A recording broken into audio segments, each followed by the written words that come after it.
You've heard me talk for years at this point that the Honda Civic is the best car money can buy.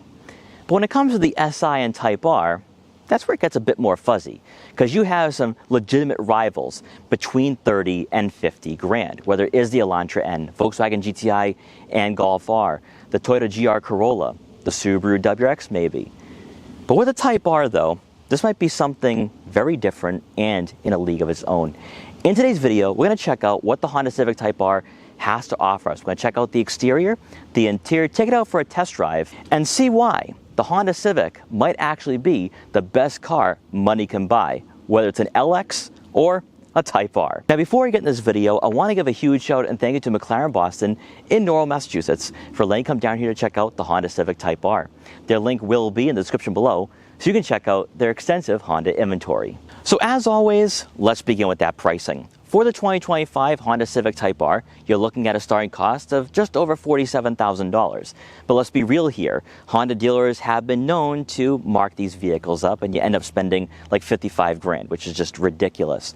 But putting this car into perspective and where it's priced and the cars it goes up against, you could compare this to a Subaru WRX TS and a GR Corolla. I will say this right now, being a Subaru WRX owner, the WRX is nowhere close to the Civic Type R. Not even close when it comes to its design and maybe even the performance. The GR Corolla though is one formidable foe here, under 50 grand. Now the big thing here with the Type R, I think it's its looks.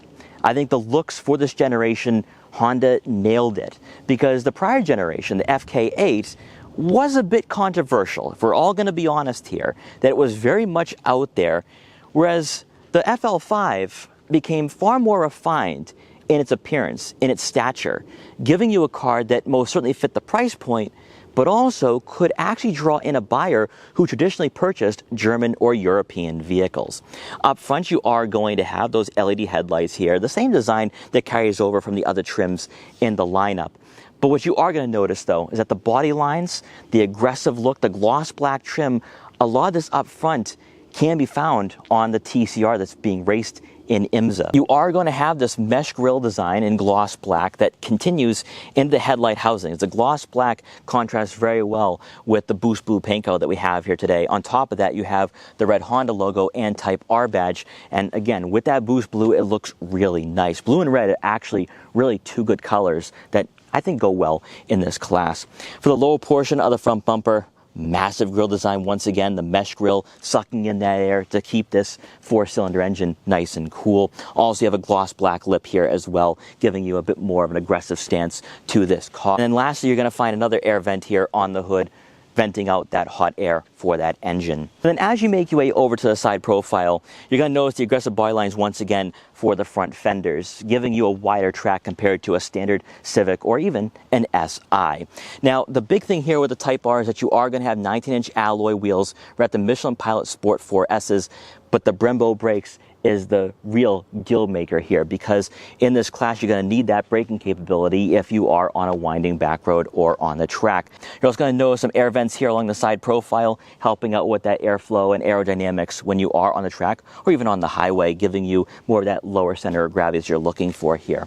You're also going to have gloss black side mirror caps with turn signal indicators to go along with blind spot detection for added safety. The gloss black continues outlining your windows, and you will have for the side blades here some more gloss black, and you can just tell that it's designed to have that airflow continue its way to the rear fascia. And then as you make your way around to the back here for the final third of the Honda Civic Type R, this is actually one of my favorite aspects for this hatchback. For one, you get this aggressive spoiler, and since Subaru no longer gives you an STI, not many cars in this class have a design like this, have a spoiler that is so JDM in design. For me though, compared to the FK8, it really blends in with the body lines and it really seamlessly integrates itself into the final third of this car, whereas with the FK8, not so much. The FK8 was most certainly an acquired taste.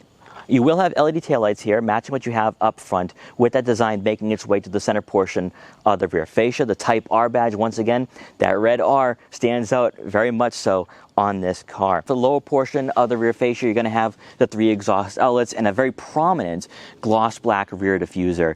So aerodynamically, this car might be in a league of its own. I can't think of another car under $50,000 that looks this aggressive right from the factory, where you don't need to go for aftermarket support. And I think it's the design for the FL5 that's made this a very popular choice in this market. Powering the Honda Civic Type R for 2025 is going to be a 2-liter turbocharged 4-cylinder engine, producing 315 horsepower and 310 pound-feet of torque. It is paired with a 6-speed manual transmission, and that is your only transmission option here for the Type R. So no automatic. If you don't know how to drive stick, you're out of luck here with this hatchback. Now, there's also one other difference here with the Type R. So unlike with the Golf R, GR Corolla, and Subaru WRX, this is front-wheel drive only, so no all-wheel drive. That will change up how this car performs, how it feels on the roadways if you are comparing this to a Subaru WRX or GR Corolla. So if you're someone who doesn't like having front-wheel drive, I would say look elsewhere. But the way this car is tuned, the way the suspension is set up, you're going to like it. I think you're definitely going to like it for sure. Now, when you take a look at fuel economy, it's actually not that bad. You're looking at right around 22 miles per gallon in the city and 28 miles per gallon on the highway. That falls right in line with the Subaru WRX or GR Corolla and Golf R. So if fuel economy is a concern, which I highly doubt, since you're looking at buying a Type R, just know for a fact that it falls right in line with most of its rivals and competitors. Hopping inside the Honda Civic Type R, you are greeted by a very track-focused and enthusiast-focused interior that I actually think will scare off a lot of casuals in this class. People who will end up buying a Subaru WRX, an Elantra N, a Volkswagen GTI, possibly a Volkswagen Golf R. But for those of you who are looking at tracking a car, or you want a car that you can drive spiritedly on a weekend, it's going to come down to the GR Corolla and Civic Type R. Now, I have not yet filmed a GR Corolla on camera.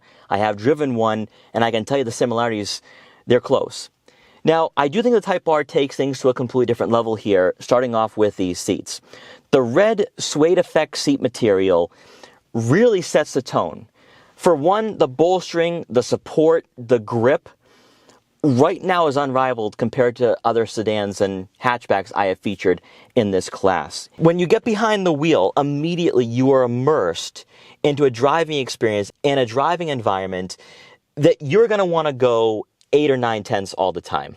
Now, I wouldn't recommend that on city streets, but the way this car is tuned, the way it's set up, it most certainly is going to inspire that type of driving feel. Now, both seats are manually adjustable, but one thing I do want to point out here, compared to the FK8, I think these seats are more adjustable, and it's better for people of all shapes and sizes. That was one thing I noticed here with this generation. You see it with the exterior, that this is supposed to draw in a wider demographic of enthusiasts. The previous generation was kind of out there. This is most certainly not going to be an acquired taste. You might fall in love with it immediately. Now, for the rest of the interior, a lot does carry over from the SI and the Civic it is based on. So for one, the way the dashboard is laid out, I love the grille design that makes its way to the passenger side. You have physical buttons and dials for your climate control settings, your AC, front and rear defrosters, fan speed, fan direction. Also, 2 USB inputs here, a 12-volt outlet, wireless phone charging pad. You're also going to have your gear shifter, and it's nice. It feels really nice in the hands. It might burn you, though, on a summer day, so keep that in mind. Next to that is going to be your drive mode selector. You also have your Type R mode here. You will have electronic parking brake and auto vehicle hold, 2 cup holders, and then what I really love is the suede materials that Honda used for the door panels and center console. With the center console, it is deep enough for a smaller wallet or two, a couple smartphones, gizmos and gadgets. Very straightforward there. But the touch points, I think Honda has really nailed. Now, when it comes to technology, with the digital gauge cluster, it's a bit more in-depth, obviously with this being the halo car in the lineup for Honda. And you can customize this screen to your liking, much like we see with a base Civic and also a Civic Hybrid. So the customizability is there. It's intuitive. It's cleanly laid out. The resolution and quality is really good. I think that this is most certainly on par with what you have with Toyota right now. Now, as you make your way over to the infotainment system, same software that we have found throughout all trims and all models for the Honda lineup. You're going to have physical buttons for the home and back button, a physical dial for the volume and tuning, and then you also will have quick access icons at the bottom of the screen for your navigation, phone, FM, smart shortcuts, display mode, and then that Honda Log R. So you're going to have an experience that is not only intuitive, it's user-friendly, and you have a car that's track-focused too. There's not a lot of cars in this class under $50,000 that will provide all of that and then some. Now, obviously, when you do place the Type R in reverse, you are going to have a rear backup camera with trajectory. It's a multi-angle view too. So again, technology does carry over from other trims. But really though, for me, it's going to be the fact that with the interior, it feels so driver focused, and yet it's not so foreign compared to an SI or just a regular Honda Civic that you're going to find at a local dealership. Then quickly taking a look at the second row seating area for the Type R, I'm actually really impressed here because it's not going to be as unpractical or as not family friendly as you might think if this is your first time taking a look at this car. Because I do think you can actually have a family and own a Type R in the driveway, that it's practical enough to do so. You're looking at right around 37.5 inches of legroom, which is very respectable for a small car like this. This was on par with the Subaru WRX, with the Golf R. So this is actually going to be pretty spacious. On top of that, you have a good amount of headroom here for a sedan, or for a hatchback, I should say. So you're not going to be feeling cramped or claustrophobic. I also like the smaller details here. For one, you have the Type R badge on the backs of these front seats. Love it. So nice. But then for the second row, these seats are not going to have the same upholstery as up front, but the cloth is really working here. They're plush, they're supportive, and for myself, I've been standing up all day filming videos.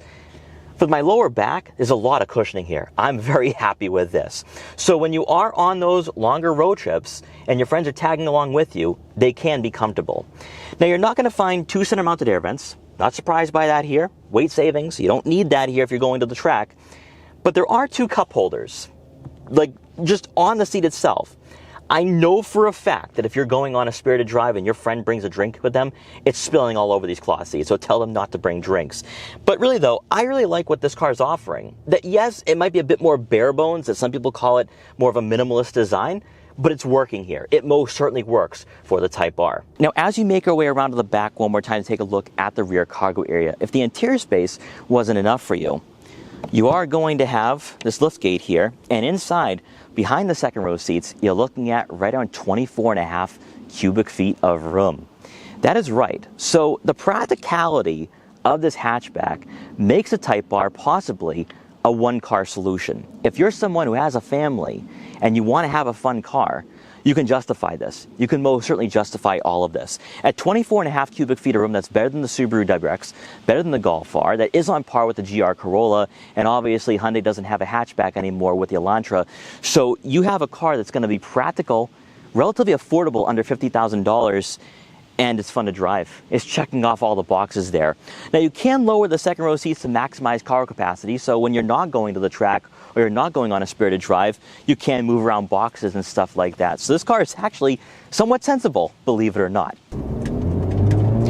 Setting off in the Type R, this is a very intriguing proposition, because basically for $50,000, you are receiving a track toy. You are receiving a street legal TCR. A street legal TCR that's practical and sensible, where you can have your kids in the second row, go on a long road trip, and everyone should be comfortable. Everyone should be fine. Honda pressed the right buttons here for the FL5, more so than the FK8. Because with the FK8, it was out there in its design, right? Like, I think it was for a specific type of buyer, a traditional JDM buyer. The FL5 is refined with this platform and chassis, that it's a car for everyone now. And you feel that with the clutch and the gear shifter. There's no way you are stalling in the FL5. Now also with this gear shifter, notchy shifts. Very notchy, feels really nice. And also with it being aluminum, it gives you more of a race car experience. Now, comparing this to its closest rivals, like the GR Corolla, Golf R, Subaru WRX, it's front-wheel drive, and you feel that with a turn-in. But because of that, it's a bit more playful. There's a bit more engagement. There's a bit more struggle here with the cornering and the handling. Now, speaking of the handling, this steering is so tight and heavy. I love it. It is polar opposite of a Subaru WRX. It's way heavier than a GR86 and GR Corolla, and it just gives you this feeling that you can take on anything. You can take on any back road. You can take on the track. And that's where the Type R, I think, has really gained a lot of popularity throughout the years. That this is the ideal track car that's affordable and attainable. Now, it's also practical because you don't have to worry about a roll cage in the back. It's not a Mazda Miata. It's not a GR86. So it's a one-car solution. This is a one-car solution, and it's very, very rare to find that in the US market, and it's rare to find that in the automotive market in general. And that's where the Type R wins out, in my opinion, at the end of the day. That there really is no rival. The GR Corolla is a bit too tight, it's a bit too cramped, and I will say this, the suspension is actually, I think, too firm. Too firm for a daily driver. Honda balanced this out pretty good.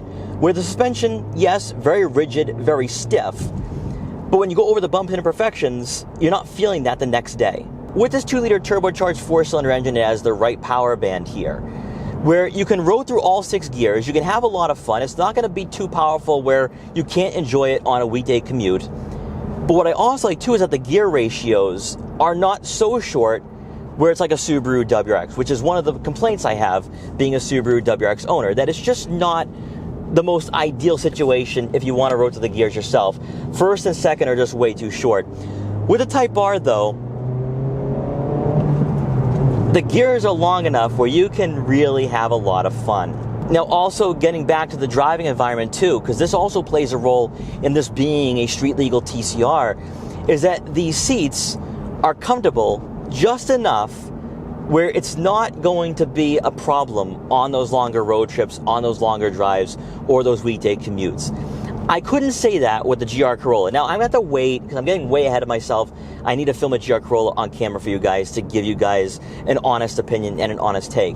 But with the Type R, though, these seats, I think, are good. They're really good. The bolstering, the support, really fits the nature of this car. But even with its track-focused nature, it has modern tech. It has the safety equipment. It has auto rev matching. You know, if you want to just relax after a long day at work, you can do that here with this car. And what I also noticed too is that driving it around, it's not a chore. This is a very enjoyable experience. This is not going to be something where you're going to be driving and you're going to be complaining like, oh, I should have just taken the car with the automatic. That isn't the case here. That's why it is a one-car solution. It is the ideal one-car solution. And when you look at where this market is right now, for $50,000, I think you're receiving a lot more than what you're bargaining for. And because of that, this is, I think, the best performance car money can buy under 50 grand.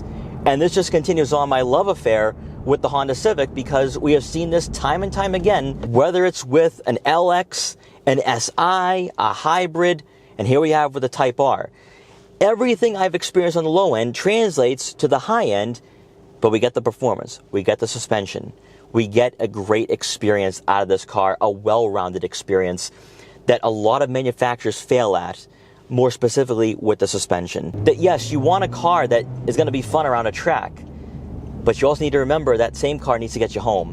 And I think the Type R does that better than anyone else in this market and class. So guys, I hope you enjoyed this quick review for the 2025 Honda Civic Type R. If you did, please like, comment, share, and subscribe for more, and I will see you guys next time.